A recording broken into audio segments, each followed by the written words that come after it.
മറ്റൊരാൾക്കൊപ്പം ബെഡ്റൂമിൽ ഇവർ കാട്ടിക്കൂട്ടിയതൊക്കെ നേരിട്ട് കണ്ടതാ ഞാൻ.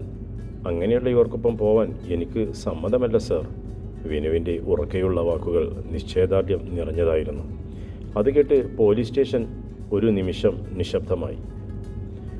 പിടിക്കപ്പെട്ടപ്പോൾ ഇവൾ പറഞ്ഞു കൊടുത്ത കള്ളക്കഥയാ സാറേ ഇതൊക്കെ. എൻ്റെ മോനെ ഇവൾ പിടിച്ചു വെച്ചിരിക്കുന്നതാ സൂക്കേട് തീർക്കാൻ. എൻ്റെ മോനെ മാത്രമാണ് നിനക്ക് കിട്ടിയത്? അത്രയ്ക്കും മൂത്തിരിക്കുവാണെങ്കിൽ റോഡിലിറങ്ങി നിൽക്കടി, ചോര നീരുള്ളമാരൊക്കെ കിട്ടും. ചൊടിക്കുകയായിരുന്നു വിനുവിൻ്റെ അമ്മ സുമ. നിങ്ങളുടെ കുടുംബകാര്യങ്ങൾ തീർക്കാനും വായിൽ തോന്നിയത് വിളിച്ചു പറയാനുള്ള സ്ഥലമല്ല ഇത്. കാര്യങ്ങൾ ചോദിച്ചറിയാൻ ഇവിടെ വേണ്ടപ്പെട്ടവരുണ്ട്. സുമയുടെ ഒച്ചയെടുക്കലിൽ ദേഷ്യപ്പെട്ട് കോൺസ്റ്റബിൾ ശബ്ദമുയർത്തി. എൻ്റെ സങ്കടം കൊണ്ടാ സാറേ, ഒറ്റ മോനെ. എങ്ങനെയെങ്കിലും എനിക്ക് അവനെ തിരിച്ചു തരണേ സാറേ. എസ്.ഐയുടെ മുൻപിൽ കരഞ്ഞു തൊഴുതു സുമ. ഇതെല്ലാം കേട്ടിട്ടും ഒരക്ഷരം മിണ്ടാതെ വിനുവിനോടൊപ്പം അവൾ നിൽക്കുന്നുണ്ടായിരുന്നു കാഞ്ചന. തൻ്റെ മകൻ 20കാരനായ വിനുവിനെ കാണാനില്ല എന്നും അയൽവക്കക്കാരിയായ കാഞ്ചനയ്ക്കൊപ്പം പോയതാണ് സംശയമെന്നും കാണിച്ച് 2 ദിവസം മുൻപെയാണ് സുമ സ്റ്റേഷനിൽ പരാതി നൽകുന്നത്. അന്വേഷണത്തിൽ വിനു കാഞ്ചനയ്ക്കൊപ്പം പാലക്കാട് താമസിക്കുന്നുണ്ടെന്ന് കണ്ടെത്തിയതിനെ തുടർന്ന് കാര്യങ്ങൾ അറിയാനായി സ്റ്റേഷനിലേക്ക് വിളിപ്പിച്ചതാണ്. ഭർത്താവിനെ ഉപേക്ഷിച്ച പെൺമക്കളുള്ള കാഞ്ചന 2 വർഷത്തോളമായി തൻ്റെ വീടിനടുത്താണ് താമസിച്ചിരുന്നതെന്നും മകനുമായി സൗഹൃദമുണ്ടാക്കി ബന്ധം സ്ഥാപിച്ചുവെന്നും നാട്ടിലറിഞ്ഞപ്പോൾ അവനെയും കൂട്ടി ഒളിച്ചോടി പോവുകയായിരുന്നു എന്നുമാണ് പരാതി. ഇവള് മഹാപേശക സാറേ. കെട്ടിയനുള്ളപ്പോൾ തൊട്ടേ ഉള്ളതാ ആണുങ്ങളെ കാണുമ്പോൾ ഉള്ള ഇളക്കവും കൊഞ്ചലും. എൻ്റെ മോനെയും കൈയും കാലും കാട്ടി വശീകരിച്ച് കൂടെ കിടത്തിയതാ അവള്. ഇവളുടെ ഈ സ്വഭാവം കാരണമാണ് അയാൾ ഇട്ടിട്ട് പോയത്. പുച്ഛത്തിലായിരുന്നു സുമയുടെ സംസാരം മുഴുവനും. നിന്റെ ആരാടി ഇവൻ? മിണ്ടാതെ നിൽക്കുകയായിരുന്ന കാഞ്ചനയെ നോക്കി ശബ്ദമുയർത്തി എസ്.ഐ. ഇവൻ്റെ അമ്മ പറഞ്ഞത് സത്യമാണോ? അല്ല സാറേ, ഞാൻ വിനുവിനെ നിർബന്ധിച്ച് കൊണ്ടുപോയതല്ല, അവനായിട്ട് കൂടെ വന്നതാ. എനിക്ക് എൻ്റെ മക്കൾ എങ്ങനെയാണോ അതുപോലെ വിനുവും. തെറ്റായ യാതൊരു ബന്ധവും ഞങ്ങൾ തമ്മിലില്ല. ഇവരുടെ തെറ്റ് മറയ്ക്കാനുള്ള പറച്ചില ഇതെല്ലാം. ഇവർക്ക് മറ്റൊരാളുമായി വഴിവിട്ട ബന്ധമുണ്ടായിരുന്നു. വിനു പലപ്പോഴും അത് പറഞ്ഞിട്ടുണ്ട്. ഒരിക്കൽ അതവൻ നേരിട്ട് കണ്ടതുമാണ്. കാഞ്ചനയുടെ സ്വരത്തിൽ സങ്കടമുണ്ടായിരുന്നു. അത് കേട്ടതും വിനുവും ഓർക്കുകയായിരുന്നു ആ ദിവസം. നല്ല മഴക്കാറുള്ളതിനാൽ കുറച്ച് നേരത്തെയാണ് വീട്ടിലെത്തിയത്. അച്ഛന് വിദേശത്തായതുകൊണ്ട് അനിയത്തി സ്കൂൾ ടൂറിന് പോയിരുന്നതിനാലും അമ്മ ഒറ്റയ്ക്കല്ലേ ഉള്ളൂ എന്ന് കരുതി. വീട് ടൗണിൽ നിന്നും അകന്നു മാറിയ സ്ഥലത്തായതിനാൽ ഒരുപാട് ആളുകളൊന്നും താമസമില്ല. അതുകൊണ്ട് തന്നെ സാധാരണ മുൻവശത്തെ ഡോറ് ചാരുകയാണ് പതിവ്. അന്ന് പക്ഷേ ഡോർ ലോക്കായിരുന്നു. കുറേ വിളിച്ചിട്ടും കേൾക്കാതായപ്പോൾ പിൻവശത്ത് ചെന്നു ആ ഡോറും അടച്ചിരുന്നു. എവിടെയെങ്കിലും പോയതാവാം എന്ന് കരുതിയെങ്കിലും ചെരുപ്പ് പുറത്തുണ്ടായിരുന്നതും അകത്തു നിന്നും ഡോറ് കുറ്റിയിട്ടിരിക്കുന്നതും കണ്ട് സംശയം തോന്നിയാണ് അമ്മയുടെ റൂമിൻ്റെ ജനാലയ്ക്കരികിൽ എത്തി തുറന്നത്.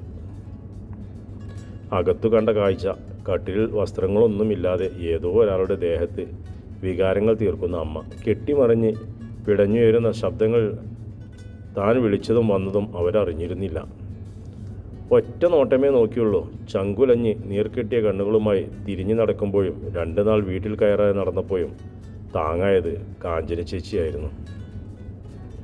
പലപ്പോഴും അവിടെ പലരും വന്നു പോകാറുണ്ട് എന്നും പറയാനുള്ള മടി കൊണ്ടാണ് അറിയിക്കാത്തതെന്നും പറഞ്ഞപ്പോൾ നിലവിട്ട് പോവുകയായിരുന്നു മനസ്സ്. അത് തിരിച്ചറിഞ്ഞ് കാഞ്ചനേച്ചിയുടെ മക്കളായ പൊന്നുവിനും ചിന്നുവിനും അപ്പം വിളമ്പിത്തന്ന് ഒരു മകനെപ്പോലെ കൂടെ കൂട്ടി. ഒരു മകൻ കാണാനൊരിക്കലും ആഗ്രഹിക്കാത്ത കാര്യങ്ങൾ മറന്നു കളയണമെന്നും അനിയത്തിയുടെ കാര്യമോർത്ത് അമ്മയോട് അതേക്കുറിച്ച് ചോദിക്കരുതെന്നും കാഞ്ചനേച്ചി തന്നെയാണ് ആവശ്യപ്പെട്ടത്. പിന്നീടങ്ങ് ഇങ്ങോട്ട് കാഞ്ചനേച്ചിയായിരുന്നു തനിക്കമ്മ. പക്ഷേ ആ ബന്ധത്തിന് മറ്റൊരർത്ഥമാണ് പ്രസവിച്ച സ്ത്രീ എന്ന് പറയുന്നവർ നൽകിയത്. നാട്ടുകാർക്ക് മുന്നിൽ വെച്ച് അസഭ്യം പറഞ്ഞും തെറി വിളിച്ചും കാഞ്ചനേച്ചിയുടെയും തൻ്റെയും ബന്ധത്തെ മോശമാക്കി മാറ്റി. തങ്ങൾ തമ്മിൽ അവിഹിത ബന്ധം സ്ഥാപിച്ചെടുത്തപ്പോൾ അതിനെ മറയാക്കി ആ സ്ത്രീ തൻ്റെ കാമം തീർത്തു പോന്നു. സംശയങ്ങൾ ശരിവയ്ക്കുന്ന കാഴ്ചകൾ പതിവായപ്പോൾ വീട്ടിൽ നിന്നും ഇറങ്ങുകയായിരുന്നു. അതേസമയം തന്നെയാണ് കാഞ്ചനേച്ചിക്കും പാലക്കാടൊരു ജോലി ശരിയാവുന്നത്. ഇനിയും ഇവിടെ നിൽക്കാനാവില്ല, കൂടെ വരുന്നു എന്ന് പറഞ്ഞപ്പോൾ വേണ്ട എന്ന് പറഞ്ഞ് തടഞ്ഞതാണ്. കാരണം നാട്ടിലെ സംസാരം ശരിവെക്കുന്നതാവുമെന്ന് ഭയമായിരുന്നു. പക്ഷേ തൻ്റെ നിർബന്ധത്തിന് വഴങ്ങി കൂടെ കൂട്ടുകയായിരുന്നു.